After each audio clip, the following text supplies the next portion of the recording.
আসসালামু আলাইকুম, welcome to গ্রামীণ রান্নাবান্না। আজকের রেসিপি আস্ত আলু দিয়ে দেশি মুরগির ঝোল। তো দেখুন রান্নাটা কতটা সুন্দর হয়েছে এবং কতটা লোভনীয় হয়েছে। চাইলে আপনারাও বানিয়ে ফেলতে পারেন। এই মজার রেসিপিটা এতটাই স্বাদ হয় আর এতটাই টেস্টি হয়, আপনারা একবার বানিয়ে খেলে স্বাদ ভুলতে পারবেন না। এমনিতেও আপনারা জানেন যে দেশি মুরগ কতটা মজাদার হয় এবং কতটা টেস্টিফুল হয়।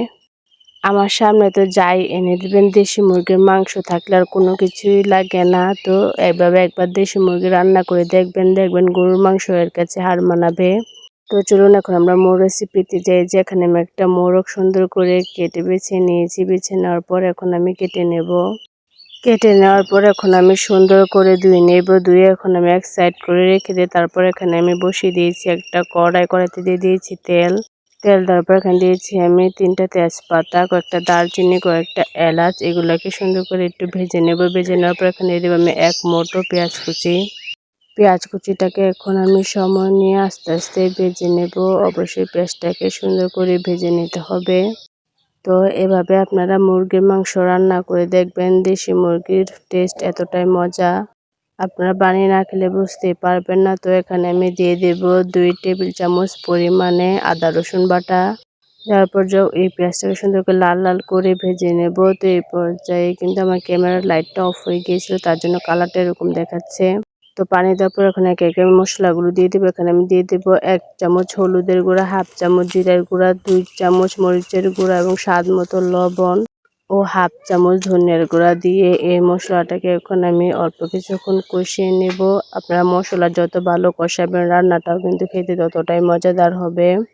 তো এভাবে কয়েক মিনিট আমি সুন্দর করে কষিয়ে নেব। কষিয়ে নেওয়ার পর এখানে আমি দিয়ে দেব কাঁচামরিচের ফালি ও টমেটো কুচি। টমেটো কুচিটাকে এখন আমি সুন্দর করে কষিয়ে নেব। টমেটোটাকে ভালো করে কষিয়ে নেব। কষিয়ে নেওয়ার পর এখন আমি এখানে দিয়ে দেব মুরগির মাংসগুলো। মুরগির মাংসটাকে দেওয়ার পর এখন আমি এই মশলাটা দিয়ে মুরগিটাকে অল্প কিছুক্ষণ কষিয়ে নেব। আর আমি কিন্তু এখানে তেলের পরিমাণটা অনেকটাই কম দিয়েছি, যেহেতু দেশি মুরগির চর্বি একটু বেশি থাকে, এখান থেকে অনেকটা পরিমাণে তেল উঠবে, তার জন্য কিন্তু আমি এখানে তেলটা কম দিয়েছি।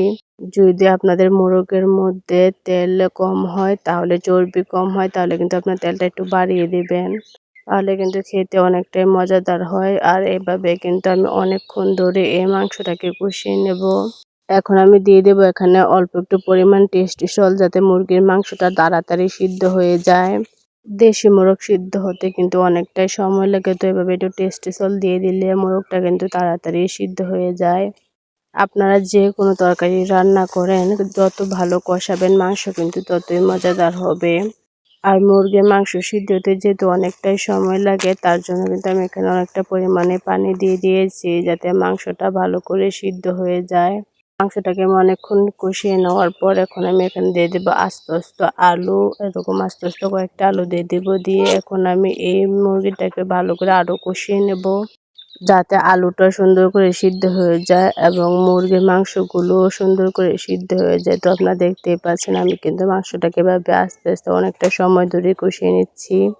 আর আমি এখানে কিন্তু বেশি কোনো মশলা ইউজ করতেছি না, একদম গরম মশলা দিয়ে এই রান্নাটা করতেছি। আর এই রান্নাটা খেতে এতটাই মজা হয়েছে, আপনারা একবার ট্রাই না করলে বুঝতে পারবেন না যে দেশি মোরগ এভাবে রান্না করলে কতটা মজাদার হয়। আর এভাবে কিন্তু অনেকটা সময় ধরে আমি এই মুরগিটাকে কষিয়ে নিয়েছি, যাতে আলুটাও ভালো করে একদম সিদ্ধ হয়ে নরম হয়ে যায়, মাংসটাও যেন একদম নরম হয়ে যায়। আমার কষানো শেষ। এ পর্যায়ে আমি দিয়ে দেব পরিমাণ মতো পানি। তো এখানে আমার কাছে পানিটা অনেকটাই কম মনে হয়েছে, যেহেতু মুরগিটাকে ভালো করে সিদ্ধ করব, তার জন্য এখানে আমি আর একটু পানি দিয়ে দিচ্ছি। পানি দিয়ে এখন ভালো করে নাড়াচাড়া দিয়ে ঢাকনা দিয়ে ঢেকে দেব, যতক্ষণ না পর্যন্ত মাংসটা ও আলুটা ভালো করে সিদ্ধ হয়ে যায়। তো আপনারা দেখে বুঝতে পারছেন যে এই মাংসটা কতটা লোভনীয় হয়েছে। তো ফ্লেভারের জন্য এ পর্যায়ে আমি উপর দিয়ে দেবো আস্ত কয়েকটা কাঁচামরিচ ও 1 চামচ গরম মশলার গুঁড়া দিয়ে এখন আমি এই মাংসটাকে আরেকটু সিদ্ধ করে নেব। কাঁচামরিচটা দেওয়ার ফলে মাংসটা থেকে কিন্তু ভালো একটা স্মেল আসবে। এ পর্যায়ে কিন্তু আমার রান্নাটা শেষ। এ পর্যায়ে আমি মাংসটাকে উঠিয়ে নেব। আর যে ঝোলটা দেখতে পারছেন, আমি যখন মাংসটা উঠিয়ে রেখে দেবো, আলুটা কিন্তু এই মাংসের ঝোলটাকে খেয়ে ফেলবে। দেখুন অনেকটা কিন্তু মাংসের ঝোলটা শুকিয়ে গেছে। তো আমি একটা প্লেটের মধ্যে নিয়ে আপনাদেরকে দেখিয়ে দিচ্ছি যে এই মাংসগুলো কতটা সুন্দর হয়েছে। রান্নাটা খেতেও কিন্তু অনেকটাই মজাদার হয়েছে। সবাই কিন্তু আঙ্গুল চেটেপুটে খেয়েছে। আস্ত আলু দিয়ে রান্না মজাই আলাদা। তো যদি আমার ভিডিওগুলো ভালো লেগে থাকে তাহলে সাবস্ক্রাইব করে আপনারা আমার পাশেই থাকবেন। আমি আপনাদেরকে আলুটাকে ভেঙে দেখিয়ে দিচ্ছি আর মাংসটাকেও আপনাদেরকে ভেঙে দেখিয়ে দিচ্ছি। দেখুন কতটা সফট হয়েছে। আর মাংস যত সফট হবে ততটাই মজাদার হবে। আমার চ্যানেলটাকে সাবস্ক্রাইব করে পাশেই থাকুন। তো আল্লাহ হাফেজ।